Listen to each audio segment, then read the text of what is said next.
Hi, I am Karen Rowan. We're here with Command Performance and talking about our two new books with Margarita Perez Garcia and Adriana Ramirez. And Margarita, tell us about the book that you just wrote, Arepa versus Arepa, and how it goes together with Adriana's book, Arepas de Donde Son. Well, we just launched a collection of two sisters books, one written by Adriana, which name is Arepas de Donde Son, and one written by me called Arepa versus Arepa. In both books are about food in our countries, in Venezuela and in Colombia, and we both created stories were based on the rivalry between Colombia and Venezuela over the origin of the arepa. That is a staple, iconic food in our countries. So, Adriana, can I ask you? She said there's a rivalry between the two countries. What is an arepa?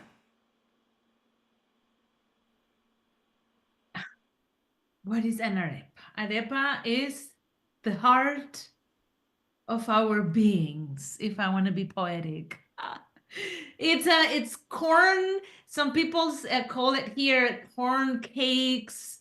I don't know how to explain it in English. It's like a corn bread, but it's not a bread. It's a flat corn cake. We make it differently. Even in Colombia, there are like more than 40 types of arepa, depending of the region. You'll make it differently, same as Venezuela, but we're all made of corn. Of cornmeal. Mm-hmm. So, can I ask who taught you? How did you learn how to make arepas? Margarita, who taught you how to make arepas? Well, arepas are a staple in our culinary tradition. So we make arepas at home. I think I learned with my mom, but the experience I remember the most was in the plains in Barinas with my grandma. And she was really strict, and she had a big kitchen and a lot of people working in the kitchen, and she allowed me finally to make arepas. And she was there like a hawk, making sure my arepas, these flatbreads, these corn patties were perfectly round and perfectly smooth. So if my arepa wasn't round and smooth to perfection, I will have to start again. So I have this memory. And I think I have been equally tough with my children, making sure, not round enough, start again. Not smooth enough, start again, start again, start again. And I see some ugly arepas around in places or houses, and I have like a very critical eye when it's not perfectly round. So my arepas are super round. And when you look at the book, at the end of the books, plural, they are recipes, because it's very easy to do arepas. Many teachers do arepas in school and they share it with their students. There are so many projects. It's one easy food to make in schools. And when you see mine, you see, oh, so round and perfectly. Look at this, perfectly round. Perfectly round. All right, Adriana, who taught you how to make arepas? My grandma. I remember I have memories of being in my grandma's kitchen that was next to the patio, and there was this big máquina de moler, which is to grind the corn. I don't know. So you cook the corn, then you put it there. And I remember my grandma or one of my uncles doing it, and then you get the corn dough, and I will see them making arepas, and I would eat the dough before, during, and after. I don't know if I made arepas with them or not, but I just remember this like arepa environment. So my grandma's arepas were my favorite ones. My mom didn't make arepas from scratch when my grandma used to from scratch. My mom either make them with doña arepa or cornmeal that you buy at the supermarket, or because it is such a popular, it's like a staple. Like we eat arepas every single day. You buy them frozen at the supermarket, or you buy them fresh at the store. Like when you buy them frozen at the supermarket, it is all you always buy frozen arepas, or you buy them fresh at the corner store. Every corner store has daily delivery of fresh arepas. So it comes in packages of 5 or 7, and then you buy your package of arepas that will last you, depending on how many people in your family, couple days, 2, 3 days, or a week or whatever. But arepas you'll find like everywhere. Like you either make them from zero, from scratch, you make them from cornmeal, you buy them fresh from the store, or you buy them frozen. Frozen is very practical, because if you go on holidays, like you rent a farm or whatever, or you want to go on holidays, you bring your food with you, then you bring that. Like it's a thing. Well, it's a thing in Colombia, but no, in Venezuela, that's not a thing. Let me tell you. We eat arepas calentitas. It's not fresh, it's hot. We don't buy arepas in the supermarket, let alone in plastic, on the plastic wrappers or frozen arepas. No, we come together. We use the cornmeal because Venezuela invented the cornmeal in 1959. We are the people responsible for the industrialization of this amazing thing. And since the invention of cornmeal by Venezuelan, we can now making arepas is easy and is also very, very fast. So we come together, we make arepas. You will see we need to do an arepa cooking gathering together. And we make arepas and we cook them and we eat them. The fact is that this food is not only amazing, an amazing part of our being, our identity, our culture, but it's also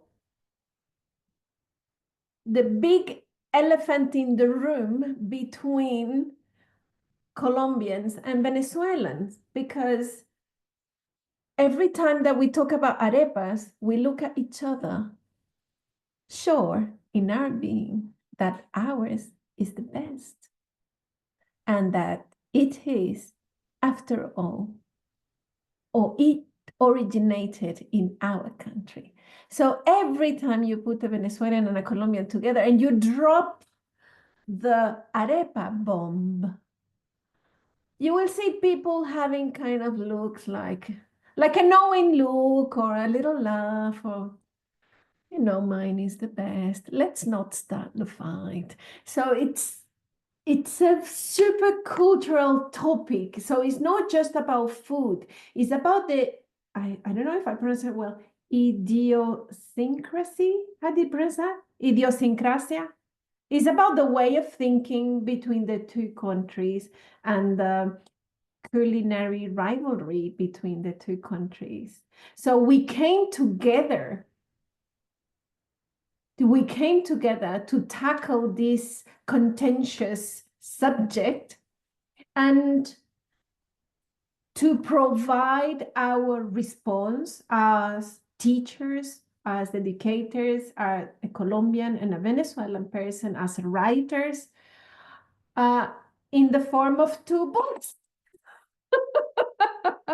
In the form of 2 books that are not fighting books, that are sister books, and that are also the issue of our long-standing friendship and collaboration. So, Adriana, I'm going to ask you a question. What is your book about? I know.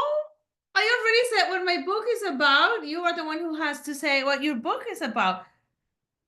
I But thought I thought we cut the video there. Oh, okay, great. but I want to say something. I had the rivalry, which what a hard word, about arepas. And after I did all my research to write the book, it stopped. I cannot fight anymore. I just can't like I cannot fight if Venezuelans say arepas are from Venezuela, I will say yes they are. If Colombia says they say arepas are from Colombia, yes they're also from Colombia. I cannot fight because my research for the book showed me something. And then I'm like, yeah, they are delicious. The Venezuelans ones are delicious. The Colombian ones are delicious. And especially when you're away as an immigrant, if you find there is a Venezuelan food truck here in Vancouver that sells arepas. And when I am in a whatever festival and there are food trucks and I find the Venezuelan food truck, I feel like home. And I line up and they sell a vegan option that is really good. And I line up and I order my vegan arepa and I am eating the arepa and I feel like home. So, and same when I go to a Colombian restaurant, I feel like home. So the book also showed me that we're tied in more ways than we expected. Hmm. I have the same. There is a Colombian restaurant called La Herradura in Sydney. A Venezuelan friend took me there, and she said to me, "This is amazing. This is like home." And it's a Colombian restaurant, and I tasted for the first time el ahogao, and I tasted for the first time. You will correct me, Adriana. You say ajiaco? Ajiaco. Oh my goodness. And I drank a Malta Pony. Very sugary, but so good. So Adriana wrote a book called Arepas de Donde Son. And when she said that she went very far in her research, this is more or less what happens in this book. The characters of this book go really, really far to answer this question, arepas de donde son. In my book is different. It's more like a fantasy. In my book, they aren't people. It's a book. I always dream about writing a book where the characters were things, objects. And in this case, all the characters are food except maybe for a tube of vitamin C, two donkeys, and a quick-witted snail that walks very slowly but is very fast.